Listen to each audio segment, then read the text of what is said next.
अस्सलाम वालेकुम।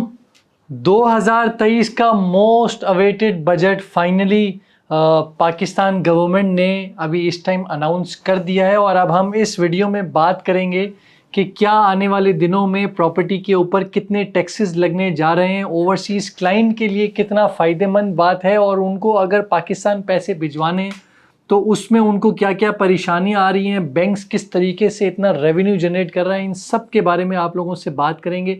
तो अगर तो आप लोग इस चैनल पर नए, सबसे पहले नीचे दिए हुए चैनल को सब्सक्राइब कर दीजिए और आइए इस वीडियो को स्टार्ट करते हैं। मेरा नाम उस्मान खलील है और आप देख रहे हैं हाउसिंग एसोसिएट, जहां हम करते हैं आपके घर के ख़रीदने के प्रोसेस को बहुत ही आसान।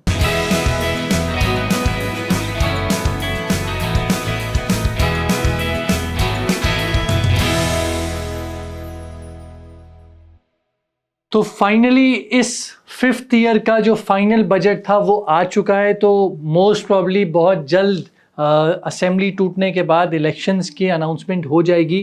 तो इन्होंने मेन फोकस अभी इस टाइम डॉलर को गैदर करना था, जिसकी वजह से उन्होंने ओवरसीज़ पाकिस्तानियों के लिए रिलैक्सेशन लेकर आए। पहले हम ये बात करते हैं कि ओवरसीज़ पाकिस्तानियों के लिए भी इस टाइम बजट में क्या क्या चीज़ों को मद्देनज़र रखा गया है। सबसे पहली चीज़ रखी गई है कि अगर कोई भी कस्टमर बाइंग प्रॉपर्टी करता है, ओवरसीज़ क्लाइंट जो कि परचेजिंग के वक्त पहले 2% FBR वैल्यू का पे कर रहा था, चाहे वो DHS सिटी में हो, चाहे बही टाउन कराची में हो, चाहे पूरे पाकिस्तान में कहीं भी सोसाइटी में इन्वेस्ट कर रहा हो, चाहे वो फाइलर हो नॉन फाइलर हो, वो 2% पे कर रहा था। अब उन्होंने उसको 2% से 1% के ऊपर कन्वर्ट कर दिया है कि जो ओवरसीज़ क्लाइंट है वो परचेजिंग कर सकें।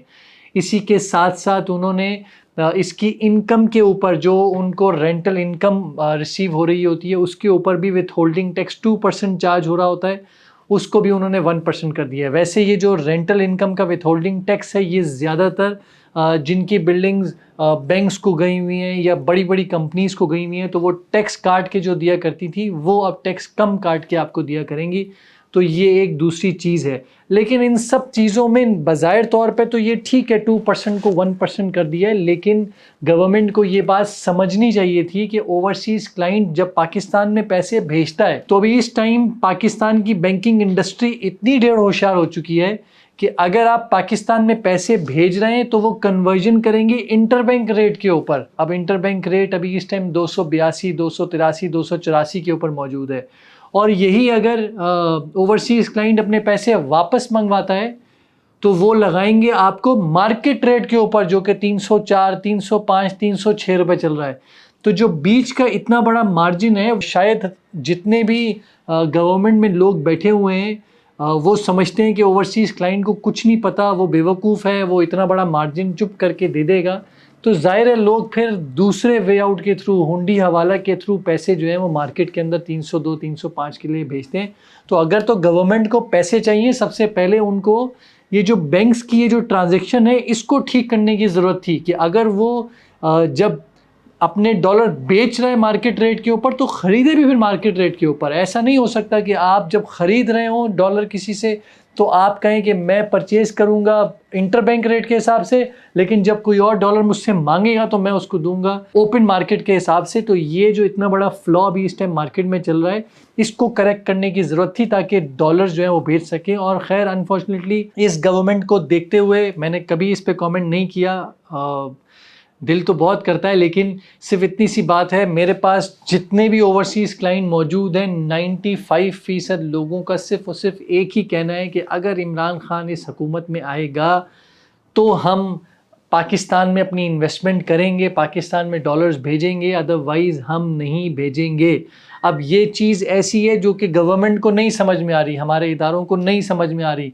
तो ओवरसीज़ क्लाइंट के साथ कनेक्ट करने के लिए हमें जो फ्री एंड फेयर इलेक्शन है उसको कराना बहुत ज़रूरी है ताकि अगर कोई चीज़ पॉजिटिव की तरफ आए, इमरान खान की हुकूमत वापस आए, तो ये सब चीज़ें पाकिस्तान में ओवरसीज़ क्लाइंट अपना डॉलर्स भेजें, डॉलर्स की जो रिक्वायरमेंट है उसको फुलफ़िल किया जा सके किसी न किसी तरीके से ताकि मुल्क में स्टेबिलिटी आए।